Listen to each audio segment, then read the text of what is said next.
How about the 24-hour light cycle? There's lots of folks who say that the plants don't need a resting period at all. They can just blast it with 24 hours of light, and the plant will grow better than if they were on an 18/6 light cycle, for example. People on the opposing side say no, plants do need a resting period with the lights off. There's also talks about not just the plants having a benefit from the lights off, but the microbes in the medium as well need that resting period. What's your take on that? Yeah, and I think it kind of stems from the same issue overall as when we're looking at things from just that scientific perspective. It tends to, we get this very narrow slice. And so photosynthesis is like a car engine, for example, and all the byproducts, all the things that you want your plants to produce, all the wonderful aromas and fragrances and flavorful compounds and things like that. Those are driven by light, but it's much like a car engine. Yes, you get more horsepower if you leave your car running for 24 hours a day, but in reality, sometimes you have to you got to turn the engine off so that the accessory belts and everything else doesn't like get burned out and get worn down.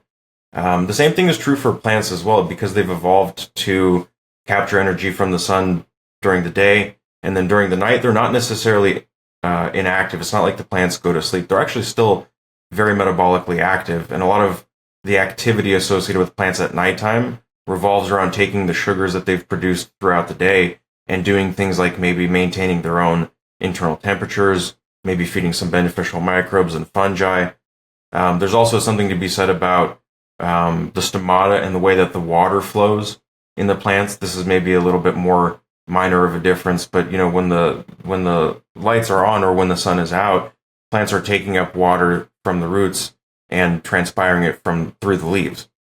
When the lights turn off and the sun sets, the stomata on the leaves close, and so you have this reversal of a pressure gradient, meaning that the water from the roots is no longer flowing up like it is when the stomata are open. When they close, actually, what ends up happening is the roots can actually secrete organic acids and all of the byproducts of photosynthesis during the day. The roots will actually push that stuff back out into the surrounding medium, which is the rhizosphere, that narrow like 1 to 2 millimeters just outside the root hairs.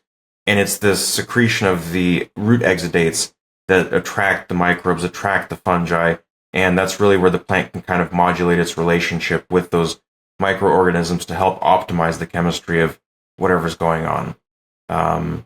So it is important in my perspective to maintain that synergy with what plants have been doing for so long anyways, because a lot of times when you start hybridizing plants, particularly those that are grown in indoor controlled environment kind of scenarios, they get really sensitive to certain types of environmental stressors. I mean, yes, you can run your engine 24 hours a day, but the moment you flick the timing belt, the whole thing just snaps and breaks apart.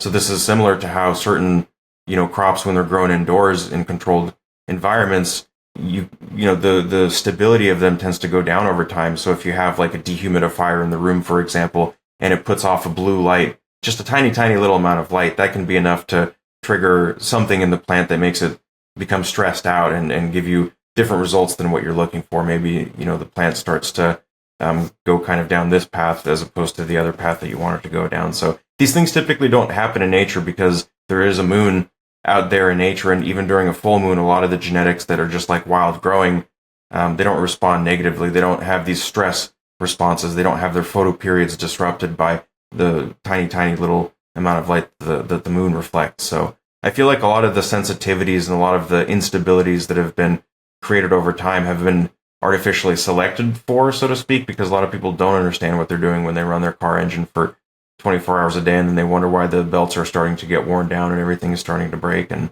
it's just wear and tear, that type of thing. So what's your personal recommendation for light cycle for the vegetation stage, and then recommendation for light cycle for the flower stage?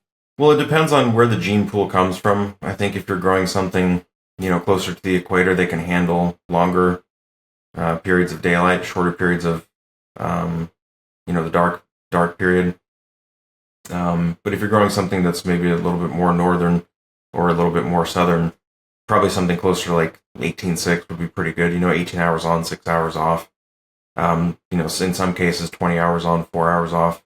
I do think that there's a real benefit associated with having that dark period for, regardless of what you're growing or how you're growing it. I do think that there's a benefit and a value associated with that dark period.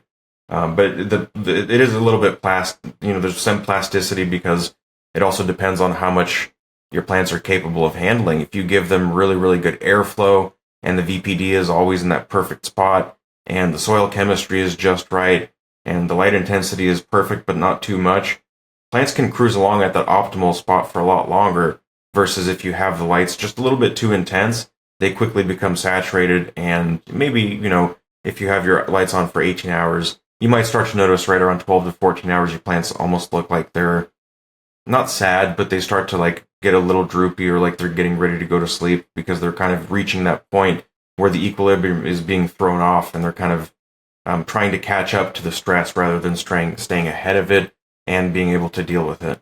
This clip is brought to you by Happy Hydro. For all your garden equipment needs, visit happyhydro.com, link is in the video description, and use the discount code MrGrowIt.